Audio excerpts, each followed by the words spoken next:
Wheat grass को लेके बहुत सारी इंक्वायरीज आती हैं, तो क्यों ना आज हम इसी के बारे में बात करें।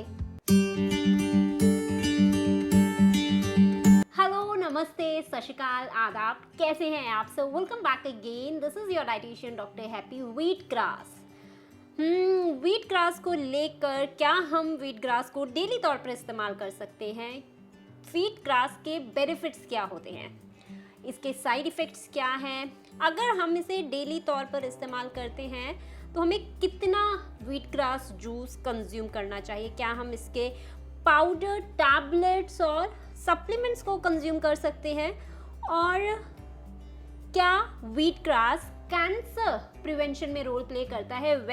इन सभी क्वेरीज को हम आज ही रिजॉल्व करने वाले हैं। इन सभी क्वेरीज के ऊपर जाने से पहले क्यों ना हम इसकी थोड़ी सी हिस्ट्री जान लेते हैं। व्हीट ग्रास का इस्तेमाल 18वीं सदी से ही किया जा रहा है, लेकिन उस टाइम पर इसका इस्तेमाल पर्शियंस करते थे अपने रिचुअल्स को पूरा करने के लिए। 19वीं सदी में ये इंडिया में आया और इंडिया में भी कुछ जगहों पर इसका इस्तेमाल रिचुअल्स को पूरा करने के लिए किया गया, चढ़ावा चढ़ाने के लिए किया गया।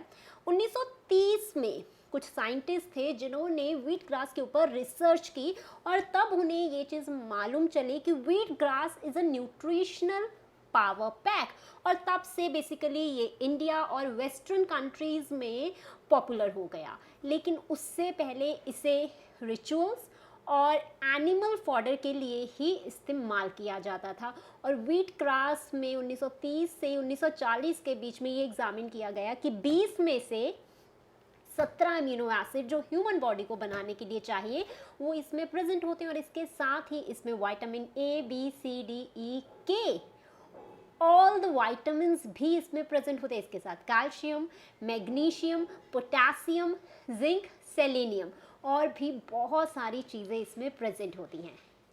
Benefits of wheat grass. Ancient India में, एंशियंट एरा में व्हीट ग्रास का इस्तेमाल वुंड्स को हील करने के लिए, पैरासिटिक और बैक्टीरियल इन्फेक्शंस को रोकने के लिए, पेट को साफ करने के लिए, ब्लड को प्योरीफाई करने के लिए, कोलोन को क्लिंस करने के लिए, और जिन लोगों में हमें खून की कमी देखने को मिलती थी उनमें भी व्हीट ग्रास का इस्तेमाल किया जाने लगा। और ये नोटिस किया जा रहा था कि 4 से 5 दिनों में जो लोग अनीमिक हैं उनमें HB और RBC का लेवल इंक्रीज हो रहा है, और तब से इसे ग्रीन ब्लड थेरेपी का नाम भी दे दिया गया। लेकिन इसके ऊपर आज के टाइम में बहुत सारी रिसर्चेज होनी बाकी हैं, और इसीलिए इसे एंशियंट एरा में एस्थमा, TB, पार्किंसंस डिजीज़ और इसके साथ कुछ स्किन डिजीज़ में भी इसका इस्तेमाल किया जाने लगा। लेकिन मॉडर्न एरा में इसके बेनिफिट्स हमें कुछ अलग रूप से देखने को मिलते हैं।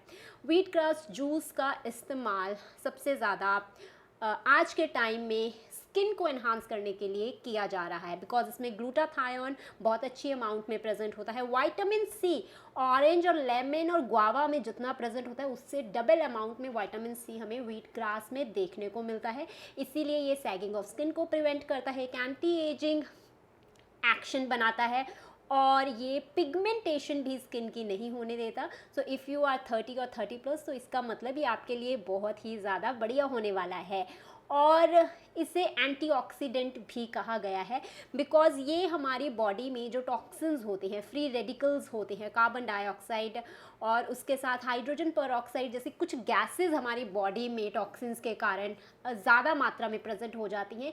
ये उन्हें हमारी बॉडी के DNA में चेंजेस करने से भी रोकता है। इसीलिए इसको एंटी इन्फ्लामेटरी प्रॉपर्टी भी इसकी बताई गई है, और इसे एंटी कार्सिनोजेनिक भी कहा गया है। एंटी कार्सिनोजेनिक, ये सबके मन में हमेशा होता है कि क्या व्हीट ग्रास जूस कैंसर को प्रिवेंट करता है। डेफिनेटली करता है, इसके ऊपर बहुत सारी रिसर्चेस भी हो चुकी हैं, लेकिन ये हर तरह के कैंसर में प्रिवेंशन नहीं दिखाता है। ये कुछ स्पेसिफिक कैंसर को ही रोकने में हेल्प करता है, जैसे ओरल स्क्वेमस सेल कार्सिनोमा, मुंह का कैंसर जिन लोगों को हो जाता है जो ज़्यादा ड्रग्स, टबाकू वगैरह का इस्तेमाल करते हैं, और इसके साथ ब्रेस्ट कैंसर, कोलोन कैंसर, और अगर प्रोस्टेट कैंसर हमें देखने को मिलता है। इन 4 तरह के कैंसर के ऊपर ही अभी तक रिसर्चेज हुई हैं, और इन्हीं में इसका इफ़ेक्ट भी देखने को मिला है। लेकिन इनमें भी effect along with the medicine हमें देखने को मिला है। लोनली व्हीट ग्रास जूस का इफेक्ट इतना ज़्यादा उभर के नहीं आता जितना इसका अदर मेडिकेशंस के साथ हमें देखने को मिलता है. So yes, it has anti carcinogenic properties because इसमें स्पेसिफिक एंजाइम्स प्रेजेंट होते हैं, सुपर ऑक्साइड डायम्यूटेज, और इसके साथ कुछ अदर एंजाइम्स भी प्रेजेंट होते हैं जो इसकी इन प्रॉपर्टीज़ को एनहांस कर देता है. And if you having constipation तो डेफिनेटली ये एक लेग्जेटिव की तरह काम करता है, आपके पेट को साफ कर देता है. तो इसीलिए उस टाइम पर भी आप इसका इस्तेमाल कर सकते हैं. अगर आपको स्टोन्स की दिक्कत है तो ये डायूरेटिक की तरह भी वर्क करता है, आपकी यूरिन आउटपुट को बेसिकली इंक्रीज़ कर देता है, आपकी हंगर को ये रोकता है. तो इसीलिए आजकल इसे वेट लॉस इंडस्ट्री में भी इसका काफ़ी ज़्यादा इस्तेमाल किया जा रहा है. और इसके साथ ही इसका इस्तेमाल आजकल डायबिटीज़ में भी किया जा रहा है बिकॉज़ डायबिटीज़ में शुगर लेवल काफ़ी ज़्यादा हाई हो जाता है और इसमें कैलोरीज बहुत ही कम प्रेजेंट होती हैं. As we said, it is a powerful nutrient pack. So basically sugar तो इसमें ऑलमोस्ट ना के बराबर ही होती है, कैलोरीज भी बहुत कम प्रेजेंट होती हैं एंड 80% क्लोरोफिल प्रेजेंट होता है और 20% जो होता है वो इसकी कैलोरीज मोस्टली प्रोटीन से ही आती है. इसीलिए इसे डायबिटीज़ में भी आजकल इस्तेमाल किया जाने लग चुका है. लेकिन डायबिटिक के पेशेंट इसे सिर्फ under the guidance of any doctor और फिजिशियन के साथ ही ले, बिना उनकी गाइडेंस के इसे इस्तेमाल करना सही नहीं है. सो ये थे व्हीट ग्रास जूस के ढेरों सारे बेनिफिट्स.